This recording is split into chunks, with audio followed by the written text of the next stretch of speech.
Bonjour à tous et à toutes et bienvenue sur la chaîne Reflet de Lune, j'espère que vous allez bien. Merci pour votre présence. Aujourd'hui, on se retrouve pour le tirage des énergies du mois de juin 2023 pour le signe du Sagittaire. Soleil, ascendant, Lune ou Vénus en Sagittaire. Je lance le générique, je fais le tirage et je vous retrouve juste après.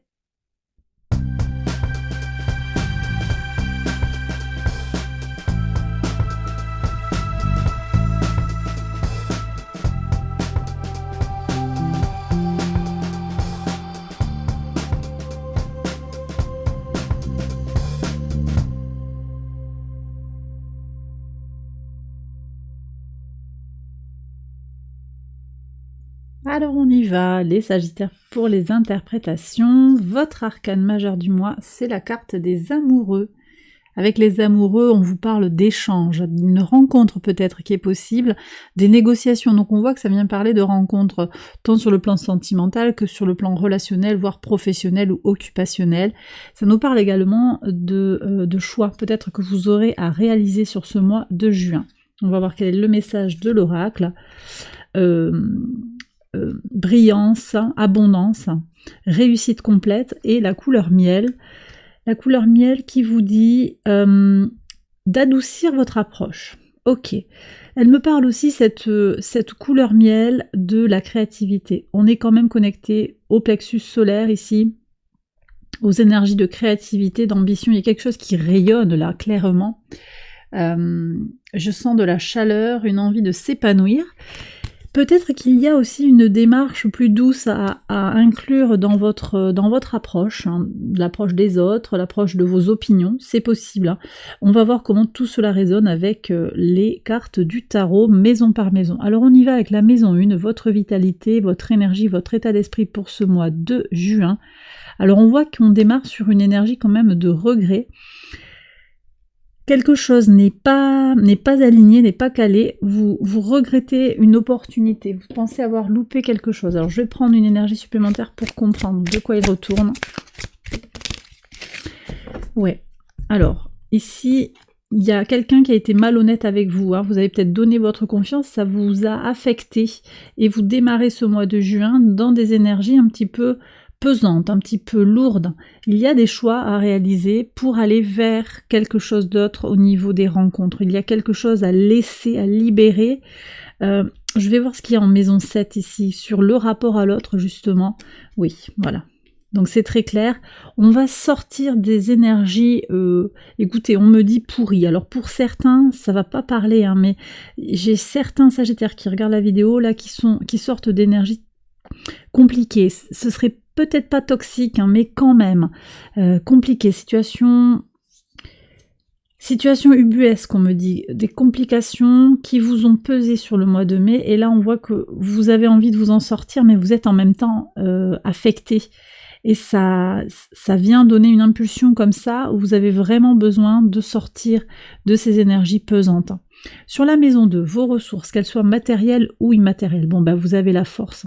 Donc effectivement, on voit que sur ce mois de juin, vous allez maîtriser les choses, vous allez apprendre à vous ressourcer, apprendre à vous maîtriser, peut-être à maîtriser vos dépenses, à maîtriser aussi votre besoin d'aller vers les autres, d'aider, hein, de donner de votre temps, de votre écoute. Vous vous centrez davantage sur vous, hein, pour dépasser ces énergies négatives. Maison 3, communication, échange, les petits déplacements. Oui, vous faites briller votre feu intérieur. Là, on a des énergies très tournées vers les énergies de feu, soleil, Jupiter, le soleil qui est quand même... alors, bon, à l'opposé de votre signe en Gémeaux, mais qui vient refléter quelque chose, mettre en lumière quelque chose de votre envie d'exister, de votre envie de marquer le monde, de votre présence, de vous épanouir, d'accord, de vous réaliser dans votre vie terrestre. Et on sent ici qu'il y a quelque chose qui est comme ça, avec cette reine de bâton qui vient indiquer aussi une envie d'avoir la main quand même, la main sur le cœur, hein. On est sur une reine, donc avec cette écoute, mais avec quand même des limitations. Les bâtons, on est sur le feu de l'action, on est aussi sur les limites que l'on va poser. Vous voyez, elle est sur son trône, vous allez vous sentir un peu plus intouchable qu'auparavant. Donc on sortira très clairement de ces énergies négatives et pesantes qui vous ont un peu aspiré sur les semaines, voire les mois. Hein. Pour certains, on est sur des énergies qui sont durables, qui sont peut-être pas dans tous les domaines de votre vie, hein, mais il y a un dossier particulier là qui vous a pesé, peut-être une rupture, une recherche d'emploi, j'ai tout ça. Donc là, on voit que vous allez vers les gens dans une démarche complètement différente, ou davantage confiance en vous. Il y a quelque chose dans votre vie qui vient vous apporter cette confiance en vous dont vous avez besoin. Maison 4. Ouais. Vos racines, vos fondations, il y a un renouveau dans le concret, un ancrage dans la matière qui va être très favorable pour jaillir, pour s'épanouir. On va voir ce qu'il y a tout de suite en maison 10. Pas facile, alors vous n'êtes pas les seuls à avoir eu cette énergie de défi sur la réalisation, les choses sont en train de bouger, économiquement, si vous êtes salarié, si vous êtes chef d'entreprise, on a économiquement des questions, il y a des défis à relever, vous allez faire ce qu'il y a à faire. De toute façon, sur les partenariats, sur les accords passés sur le plan professionnel, on voit que vous êtes soutenu avec peut-être quelque chose qui est tourné vers l'extérieur, vers le monde. Il y a cette abondance qui est là, cette réussite complète. Qu'est-ce qu'on a? Alors attendez, c'est pas ça que je voulais voir. Ici, l'ouverture au monde, ici, les grands voyages peut-être. Hein.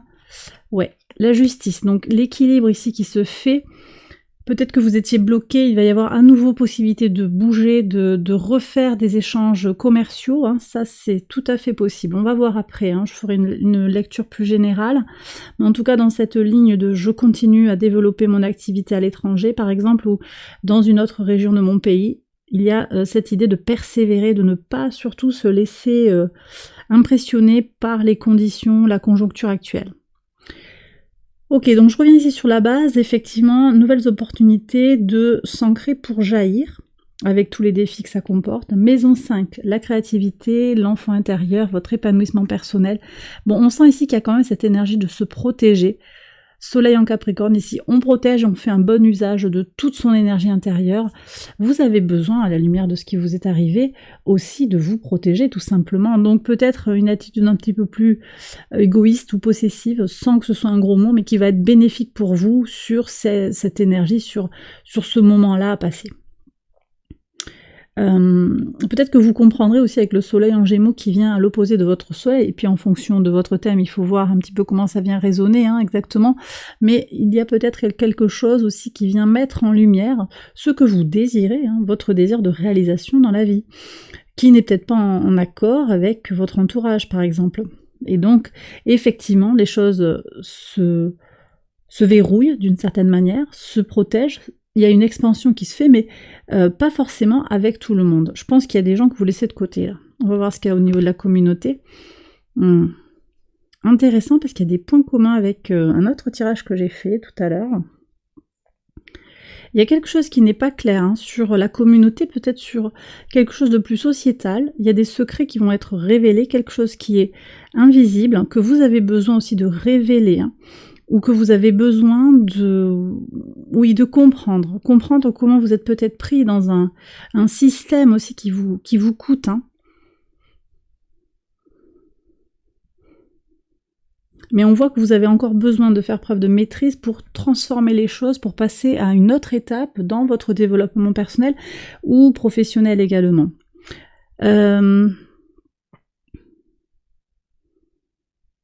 Sur le plan sentimental, il pourrait y avoir une personne dans votre entourage, votre autre potentiellement, qui vous fait peut-être un peu de jalousie, un peu de possessivité également. À voir. À voir pourquoi, quel est le doute en fait chez lui, chez elle, hein, quelle est la peur, quelle est l'anxiété qui fait que cette personne a besoin de vous garder rien que pour lui, rien que pour elle. Alors, je continue pour la maison 6, le quotidien, le travail, l'organisation, ça c'est très très bien, les énergies du pape, ici le hiérophante, beaucoup de reconnaissance quand même dans votre quotidien, vous savez que vous êtes sur la bonne voie. bonne organisation, des idées claires, hein, pragmatiques pour avancer, pour faire ce qu'il y a à faire. Peut-être quelqu'un qui vient vous conseiller hein, au niveau de l'organisation, du rangement, de la santé. Il peut y avoir un coach, quelqu'un qui vient vous guider, vous orienter un petit peu dans vos choix de vie au quotidien. Très très positif, on a quand même 1, 2, 3, 4 arcades majeures, 5 pour votre tirage. 1, 2, 3, 4, 5, oui. Un mois important pour vous. Hein. Je pense qu'il y a quand même un virage ici qui s'annonce. Avec ces choix à réaliser, avec des rencontres. Je vous dis, il y a quelque chose de nouveau qui vient. J'ai parlé de négociations. Il y a peut-être des négociations sur le plan salarial, sur le plan professionnel, sur le plan des projets. Vous vous accrochez à juste titre à un projet qui vous tient à cœur. Mais en même temps, vous allez faire les choix qui s'imposent aussi par rapport à vos relations, par rapport à votre façon de vous projeter dans le monde. Très beau tirage. Alors, sur la maison 8, qui nous parle des changements, des transformations profondes, il y a un renouveau dans l'énergie. Alors ça c'est quelque chose de très puissant par rapport à cette première maison là qui marque vraiment la fatigue, la tension mentale, la prise de tête, la confusion pour certains, le déséquilibre et l'idée qu'on a raté quelque chose, cette notion de... On est sur des énergies avec le 7 et le 5 qui nous disent que quelque chose n'est pas ajusté. Et bien là, on vous dit, voilà, régénère-toi, prends soin de toi au quotidien, sur ton énergie vitale.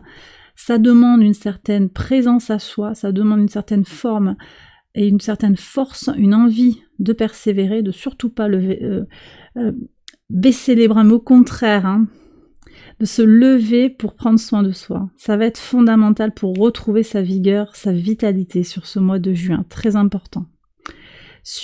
Alors ici j'ai parlé un petit peu, j'ai pas fini de parler des partenariats, tout ça.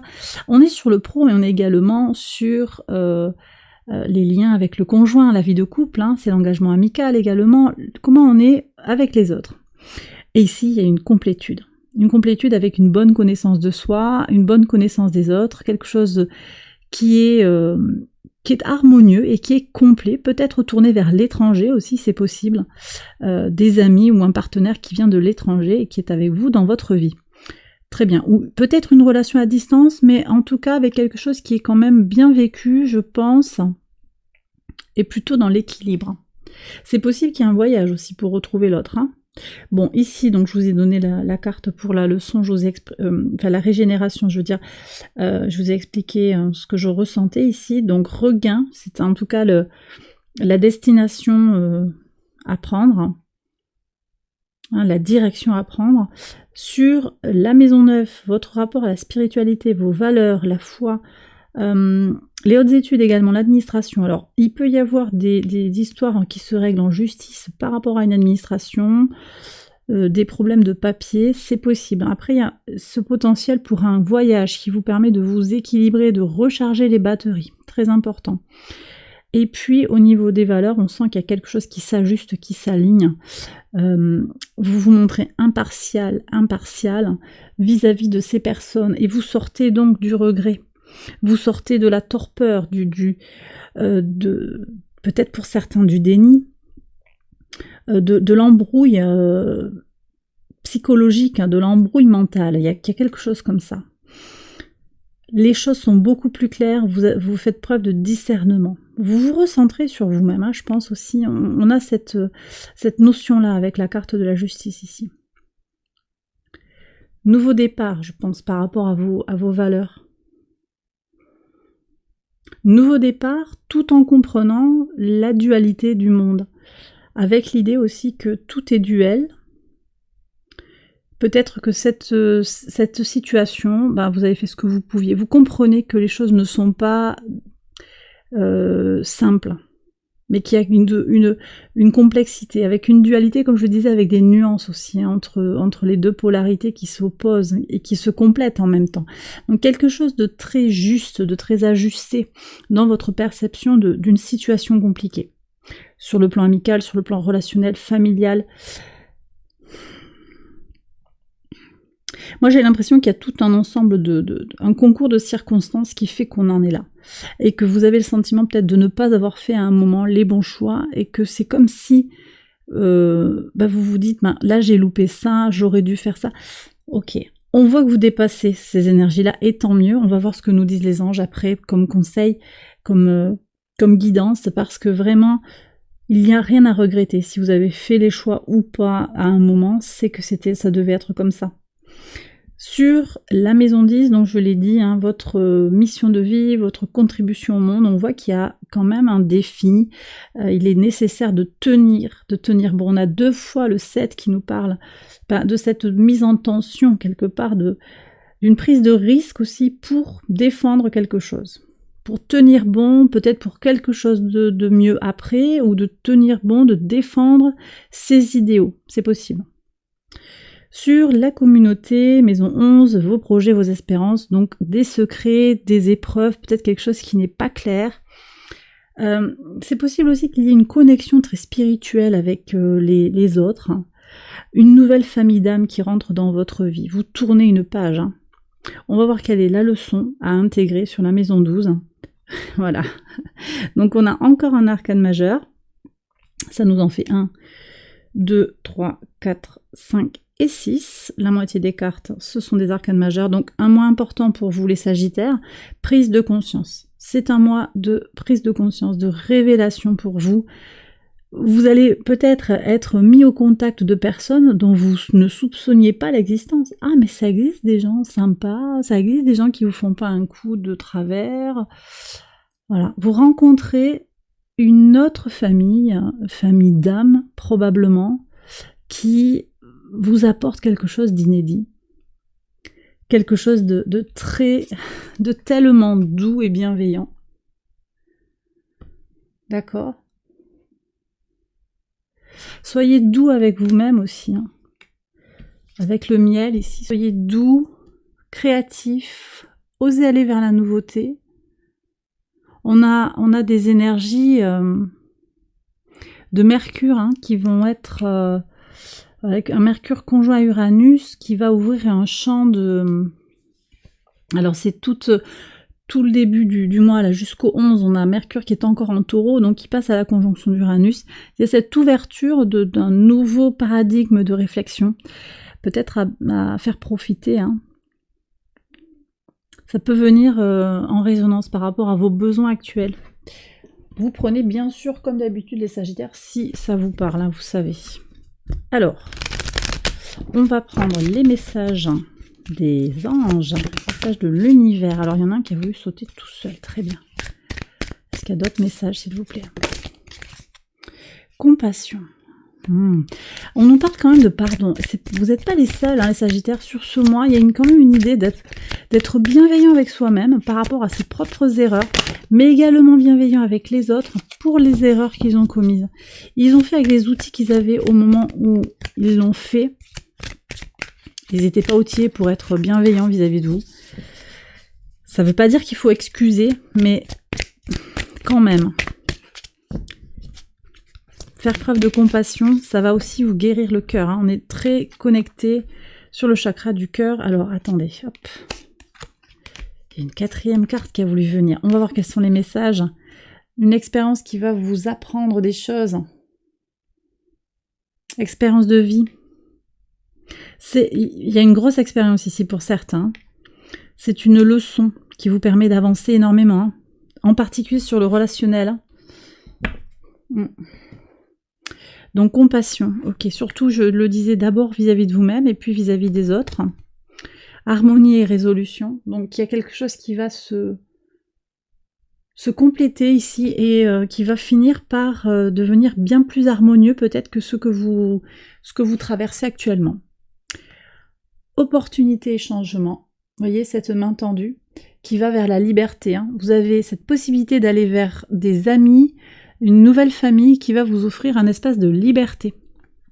Liberté de vous exprimer, liberté de penser, liberté d'être comme vous le désirez. Alors c'est pas dans tous les aspects de votre vie, peut-être que vous avez des contraintes, en particulier sur la mission de vie, peut-être par rapport à vos responsabilités familiales aussi, hein, tout dépend de votre situation, tout dépend de votre rôle. Vous êtes peut-être retraité, vous avez un rôle de responsabilité familiale, par exemple, qui est votre mission de vie. Vous sentez que vous êtes dans cette ligne-là et vous devez tenir la barque d'une certaine manière. Ça peut vraiment venir parler comme ça, mais ça peut être également sur votre job ou au contraire, autre chose qui est au-delà de votre métier, mais plus quelque chose qui va être tourné vers la communauté, vers le soin à l'autre, hein, vous voyez, j'ai des énergéticiens comme ça, voilà, ce genre de responsabilité, entre guillemets. On me dit que c'est des responsabilités quand même aussi, mais vous avez cette possibilité, voilà, d'aller vers des gens qui vous ressemblent pour opérer un changement en vous. Et bien voilà les Sagittaires, j'ai terminé votre tirage, j'espère qu'il vous a guidé, qu'il vous a éclairé. Si c'est le cas, likez, abonnez-vous, partagez. Si vous souhaitez approfondir les messages de ce tirage, je vous invite à me rejoindre sur Patreon pour une extension exclusive de cette vidéo. Avec une contribution unique, vous accédez à l'ensemble des extensions de mes guidances mensuelles. Je vous mets le lien en barre de description et j'espère vous y retrouver juste après. Je vous souhaite un excellent mois de juin, je vous embrasse bien fort et je vous dis à très bientôt pour une prochaine vidéo. Bye bye.